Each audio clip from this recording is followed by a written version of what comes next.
আলহামদুলিল্লাহ, অসংখ্য অগণিত শুকরিয়া জ্ঞাপন করছি সেই মহান রবের দরবারে, যিনি সপ্তাহের শ্রেষ্ঠতম দিন জুমার দিনে আমাদেরকে জুমার নামাজ আদায়ের জন্য মসজিদে আসার তৌফিক দান করেছেন। এজন্য আমরা সবাই পড়ছি আলহামদুলিল্লাহ। অসংখ্য অগণিত দুরুদ ও সালাম প্রেরণ করছি মানবতার মুক্তির দিশারি সর্বশেষ নবী এবং রাসূল হযরত মুহাম্মদ সাল্লাল্লাহু আলাইহি ওয়াসাল্লামের প্রতি পড়ছি সাল্লাল্লাহু আলাইহি ওয়াসাল্লাম। মোহতারাম হাজিরিন, এই তো সপ্তাহখানেক আগে আমরা আমাদের ধর্মীয় উৎসব ঈদ উল আযহা পালন করলাম। ঈদ উল আযহার মাধ্যমে আল্লাহ সুবহানাহু ওয়া তাআলা আমাদেরকে যেই শিক্ষাটা দিতে চেয়েছেন, এই শিক্ষা নিয়ে আমাদের বাকি জীবনটা যেন পরিচালনা করতে পারি, আরেকটা ঈদ উল আযহা আসা পর্যন্ত সেই শিক্ষা অনুসরণ করে চলতে পারি, এটাই কিন্তু এর অন্যতম একটা উদ্দেশ্য। তো আজকে আমরা মুমিনের করণীয় এবং বর্জনীয় কিছু গুণাবলী নিয়ে আলোচনা করব ইনশাআল্লাহ। কোন গুণগুলো অর্জন করা আমাদের প্রয়োজন এবং কোন গুণগুলো বর্জন করা আমাদের প্রয়োজন। যে আয়াতটি আমি তেলাওয়াত করেছি সূরাতুল আহজাবের ৩৫ নম্বর আয়াত। এই আয়াতে আল্লাহ সুবহানাহু ওয়া তাআলা মুমিন মুসলিম নরনারীর কিছু গুণ বর্ণনা করেছেন। যারা এই গুণগুলো নিজেদের জীবনে বাস্তবায়ন করতে পারবে, নিজেরা এই গুণে গুণান্বিত হতে পারবে, আল্লাহ সুবহানাহু ওয়া তাআলা আয়াতের শেষে বলেছেন, আমি তাদের জন্য মহা পুরস্কার রেখে দিয়েছি। তো সেই মহা পুরস্কার পাওয়ার জন্য আমরা কোন কোন গুণের অনুসরণ করতে হবে, কোন কোন গুণের অনুসারী হতে হবে। তো আয়াতে আল্লাহ সুবহানাহু ওয়া তাআলা বলছেন, ইন্নাল মুসলিমিনা ওয়াল মুসলিমাত ওয়াল মুমিনিনা ওয়াল মুমিনাত, যে মুসলিম নরনারী এবং মুমিন নরনারী। তো এই যে প্রথমে যেই দুইটা গুণের কথা বললেন, আল্লাহ তাআলা একান্ত অনুগ্রহ করে তার দয়া এবং মেহেরবানিতে এই দুইটা মহাদৌলত আমরা লাভ করেছি। আমরা মুমিন হয়েছি এবং আমরা মুসলিম হয়েছি। এটা যে আল্লাহর কত বড় অনুগ্রহ তা আমরা সারা জীবন চিন্তা ভাবনা করলেও বুঝতে পারবো না। এই পৃথিবীতে তো কত মানুষ আছে, তো আল্লাহ তাআলা এই ঈমানের মতো মহাদৌলত, ইসলামের মতো এই যে সর্বশ্রেষ্ঠ দিন, এটা অনুসরণ করার তৌফিক তো আল্লাহ সবাইকে দেননি, আমাকে দিয়েছেন। তো আল্লাহ যে আমাদেরকে ঈমানদার এবং মুসলিম হিসেবে কবুল করলেন, এই নিয়ামতের শুকরিয়া কি? এই নিয়ামতের শুকরিয়া জ্ঞাপন করতে হবে কিভাবে? এই নিয়ামতের শুকরিয়া জ্ঞাপন করতে হবে একজন মুসলমানকে আল্লাহ তাআলা যেভাবে চলতে বলেছেন সেভাবে চলতে হবে। একজন মুমিনের মধ্যে যেই গুণগুলো থাকা দরকার, এই গুণগুলো যদি আমি অর্জন করতে পারি, তাহলেই হবে আল্লাহ তাআলার এই নিয়ামতের সবচেয়ে বড় কৃতজ্ঞতা, সবচেয়ে বড় শুকরিয়া। তো ঈমান এবং ইসলাম, মুহাদ্দিসিনে কিরাম বলেছেন, এটা হলো তিনটা জিনিসের সমন্বয়। এক নম্বর ইকরার বিল লিসান, মৌখিক স্বীকারোক্তি। মৌখিক স্বীকারোক্তি আমরা দিয়েছি আশহাদু আল্লা ইলাহা ইল্লাল্লাহ ওয়া আশহাদু আন্না মুহাম্মাদার রাসূলুল্লাহ, যে আমরা সাক্ষ্য দিয়েছি আল্লাহ ছাড়া কোনো ইলাহ নেই, মুহাম্মদ সাল্লাল্লাহু আলাইহি ওয়াসাল্লাম আল্লাহর রাসূল। এই মৌখিক স্বীকারোক্তি দিয়ে বসে থাকলে হবে না, বরং এর পরবর্তীতে আরও দুইটা বিষয় রয়েছে। যে আমি যে বললাম আল্লাহ ছাড়া কোনো ইলাহ নেই, এই বিশ্বাস আমার মনে রাখতে হবে। তাসদীক বিল জানান, যেইটাকে বলে অন্তরের বিশ্বাস। আমি মুখে স্বীকার করলাম যে আল্লাহ ছাড়া কাউকে ভয় করি না, আল্লাহ ছাড়া কোনো ইলাহ নেই, কিন্তু আমার কাজে কামে আমি প্রকাশ করি যে আল্লাহর চাইতেও আল্লাহর মতো এরকম ক্ষমতাধর কেউ আছে, কোনো মানুষের হাতে বিশেষ কোনো ক্ষমতা আছে, বা সেইটাকে আমি সেই ক্ষমতার প্রভাবে প্রভাবিত হই, তো এই রকম মনের ভিতরে অন্যের প্রতি আস্থা এবং বিশ্বাস, যেই আস্থা এবং বিশ্বাস আল্লাহর প্রতি করা উচিত ছিল, সেই বিশ্বাস যদি আমি মানুষের কাছে করি, আমি কোনো বিশেষ ব্যক্তির ক্ষেত্রে করি, তাহলে এটাও এক প্রকারের শিরকের অন্তর্ভুক্ত। তো ছোট বড় সব ধরনের শিরক থেকে আমি যদি মুক্ত থাকতে পারি, তাহলে হবে আমার ওই যে মৌখিক স্বীকৃতি, এই স্বীকৃতির বাস্তবায়ন। কারণ আল্লাহ সুবহানাহু ওয়া তাআলা বলেছেন, যদি কেউ ঈমান আনার পরে আবার শিরক করে, তাহলে আল্লাহ সুবহানাহু ওয়া তাআলা তার জীবনের সমস্ত নেক আমল যা কিছু সে করেছে এই সব কিছুকে আল্লাহ মিটিয়ে দিবেন। ওমাই ইউশরিক বিল্লাহ, যে ব্যক্তি আল্লাহ তাআলার সাথে শিরক করবে, আল্লাহ তাআলা তার উপরে জান্নাতকে হারাম করে দেবেন। আর শিরক এটা এমন গুনাহ, যেই গুনাহ আল্লাহ তাআলা কখনো ক্ষমা করেন না। আল্লাহ সুবহানাহু ওয়া তাআলা বলেছেন, ইন্নাল্লাহা লা ইয়াগফিরু আন ইউশরাকা বিহি ওয়া ইয়াগফিরু মা দুনা যালিকা লিমান ইয়াশা। যে আল্লাহ শিরকের গুনাহ ছাড়া যত গুনাহ আছে সব গুনাহ আল্লাহ ক্ষমা করে দেবেন, কিন্তু শিরক এটা ক্ষমা করবেন না। তো শিরকের ভিতরে একটা আছে বড় শিরক, আল্লাহর সাথে অন্য কাউকে অংশীদার করা। আর এর ভিতরে ছোট শিরক হলো লোক দেখানোর জন্য কোনো আমল করা। যেমন আমি নামাজ পড়তে এসেছি, এর একটা উদ্দেশ্য যদি এমন থাকে যে লোকে আমাকে নামাজি বলবে, লোকে আমাকে, আমি কোরআন তেলাওয়াত করছি এই উদ্দেশ্যে লোকে আমাকে তেলাওয়াতকারী বলবে, আমি রোজা রাখছি এই উদ্দেশ্যে লোকে আমাকে রোজাদার বলবে, এই রকম যদি কোনো উদ্দেশ্য বা ইচ্ছা আমার থাকে, তাহলেও এটা ছোট শিরকের অন্তর্ভুক্ত। তো আল্লাহ তাআলা শিরকযুক্ত আমল কবুল করেন না।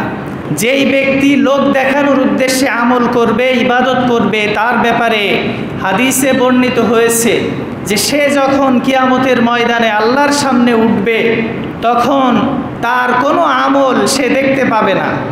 তখন আল্লাহ সুবহানাহু ওয়া তাআলা তাকে বলবেন যে তুমি নামাজ পড়েছিলে এই উদ্দেশ্যে যে লোকে তোমাকে নামাজি বলবে, সেটা তো তোমার দুনিয়াতেই বলা হয়েছে। তুমি দান করেছিলে এই উদ্দেশ্যে যে মানুষ তোমাকে দানবীর বলবে। তুমি আল্লাহর পথে জিহাদ করেছিলে এই উদ্দেশ্যে যে লোকে তোমাকে বীর বাহাদুর বলবে। তো সেগুলো তো তোমার দুনিয়াতেই বলা হয়ে গেছে, তোমার উদ্দেশ্য সাধন হয়ে গেছে। এখন আমার কাছে তোমার কোনো প্রতিদান নেই, তুমি আমার কাছে কিছু দাবি করতে পারবে না। এজন্য মুহতারাম হাজিরিন, আমাদের ইবাদত করার অল্প স্বল্প যেই বন্দেগী আমরা করি, আল্লাহ তাআলা আমাদেরকে সুযোগ দেন, এগুলোর ক্ষেত্রে একমাত্র আল্লাহর উদ্দেশ্যই হতে হবে। আল্লাহর উদ্দেশ্য ছাড়া আমরা যদি লোক দেখানোর উদ্দেশ্যে কোনো কিছু করি, আল্লাহ এগুলোকে কবুল করবেন না। এজন্য ঈমান, আল্লাহ তাআলা এই আয়াতের শুরুতে বলেছেন মুসলিমিন ওয়াল মুসলিমাত, যে মুসলিম নরনারী।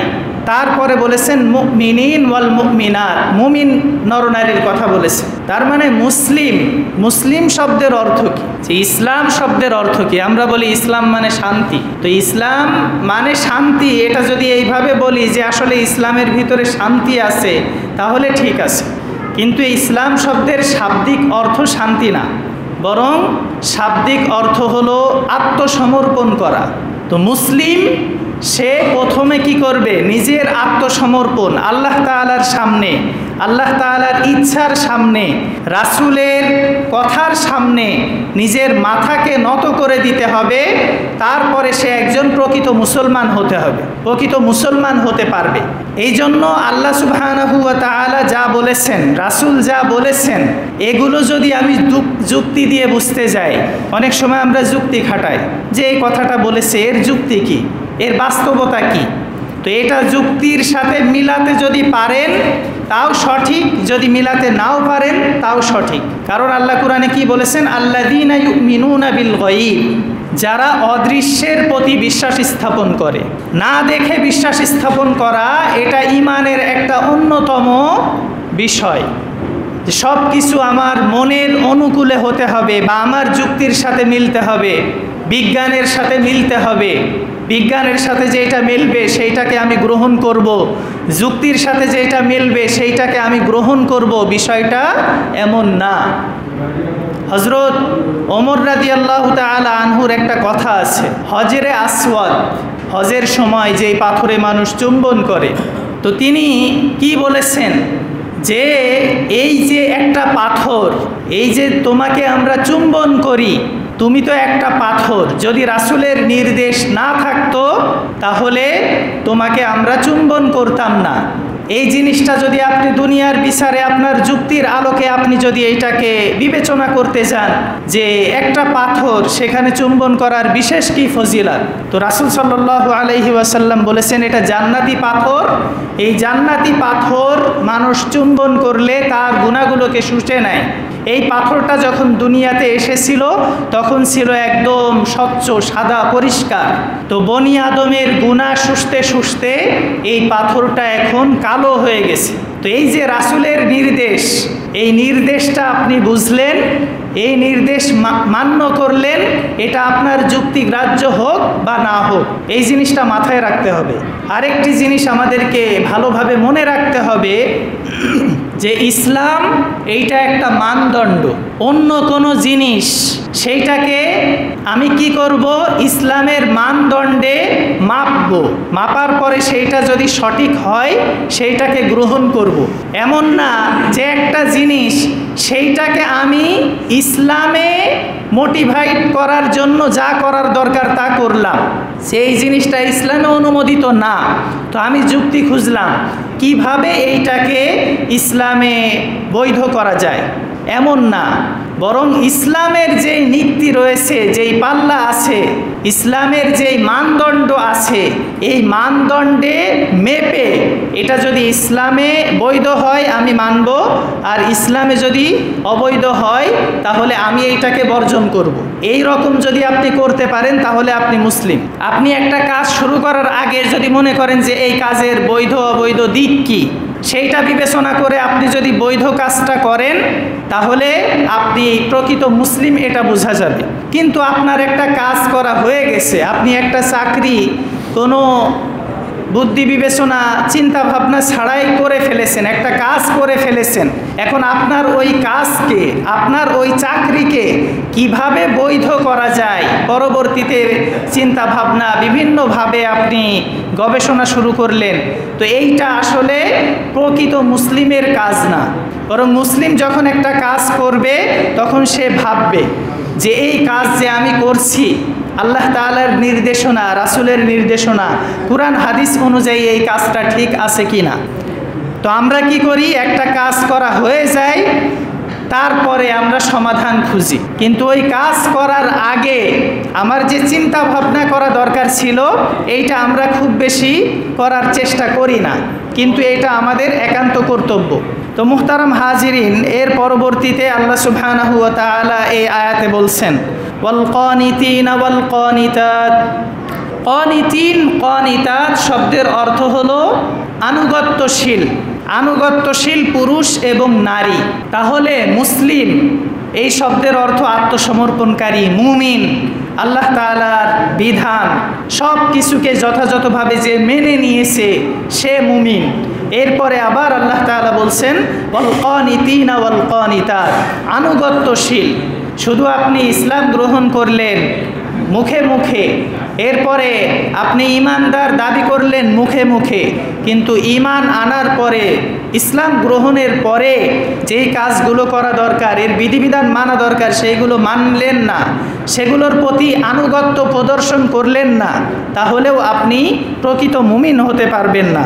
এর পরবর্তীতে আল্লাহ সুবহানাহু ওয়া তাআলা বলছেন ওয়াস-সাদিকিনা ওয়াস-সাদিকাত, সত্যবাদী পুরুষ এবং সত্যবাদী নারী, ওয়াস-সাবিরিনা ওয়াস-সাবিরাত, ধৈর্যশীল পুরুষ এবং ধৈর্যশীল নারী।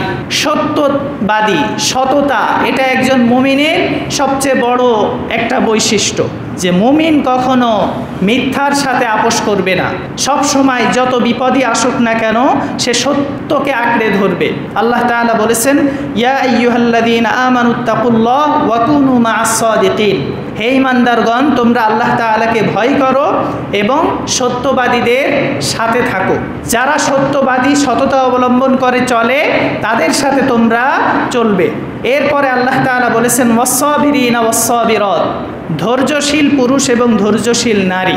ধৈর্য এটা যে কত বড় একটা বিষয়, যে কোরআনে আল্লাহ তাআলা অনেক জায়গায় বলেছেন ইন্নাল্লাহা মা'আস-সাবিরিন, যে আল্লাহ তাআলা ধৈর্যশীলদের সাথে আছেন।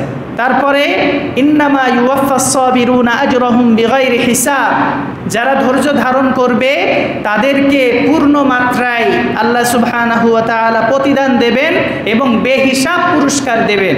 ধৈর্যের প্রতিদান অনেক বড়, অনেক বেশি। আল্লাহ আমাদেরকে বিভিন্নভাবে দুনিয়ার জীবনে পরীক্ষা নিয়ে থাকেন, বিভিন্ন সময় অভাব অনটন দিয়ে, ক্ষুধা দিয়ে, দারিদ্র দিয়ে।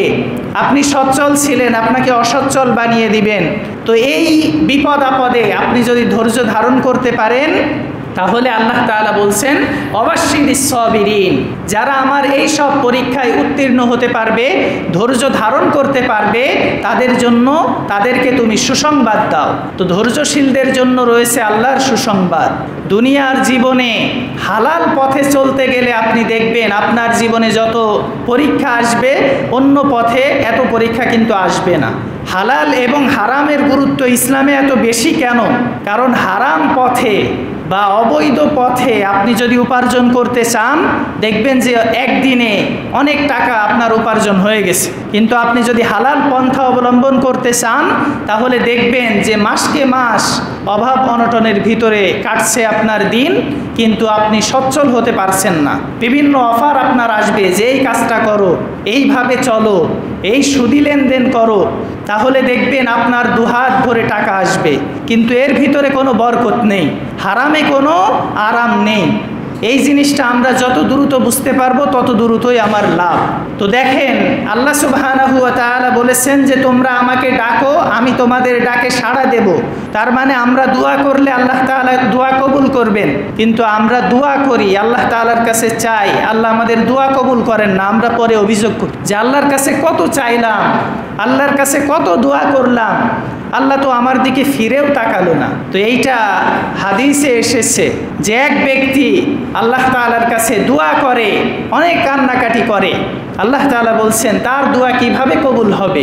সে যেই পোশাক পরে দোয়া করছে, তার সেই পোশাক হারাম উপার্জনে সে ক্রয় করেছে। সে যেই মুখ দিয়ে দোয়া করছে, সে যেই শরীর গঠন করেছে, এই শরীরটা ওই হারাম সম্পদের মাধ্যমে গড়ে উঠেছে। হাদিসে রাসূল করিম সাল্লাল্লাহু আলাইহি ওয়াসাল্লাম বলেছেন ওই শরীর জান্নাতে যাবে না যেই শরীর হারামের মাধ্যমে বেড়ে উঠেছে।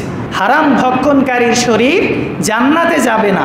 তাহলে আমরা যে আল্লাহর কাছে চাই, দোয়া করি, এই দোয়া কবুলের একটা শর্ত আছে, সেটা হলো আপনাকে হালাল পন্থা অবলম্বন করতে হবে। আপনি অভিযোগ করেন যে আমার সন্তান আমার কথা শোনে না, সে বিপথে চলে, খারাপ বন্ধুদের সাথে মেশে, তো এর একটা প্রভাব এমন হতে পারে আপনার সন্তান ভালো হওয়ার জন্য আপনার কিছু করণীয় আছে, যে ওকে কখনো আপনি কোনো হারাম কিছু শেখাবেন না। ওর জন্য আপনি যেই খাবারের ব্যবস্থা করবেন সেই খাবার যেন হারাম না হয়। হালালের মাধ্যমে একটা সন্তান যদি বেড়ে ওঠে, হালালের একটা প্রভাব আছে। আল্লাহ সুবহানাহু ওয়া তাআলা হালালের ভিতরে একটা বিশেষ প্রতিক্রিয়া আছে, যেই প্রতিক্রিয়া তাকে ভালো পথে পরিচালিত করবে। কিন্তু আপনি যদি ওই হারামভাবে উপার্জন করে আপনার সন্তান, আপনার পরিবারকে পরিচালনা করেন, তাহলে দেখবেন যে তারা আপনার কমান্ড মানবে না।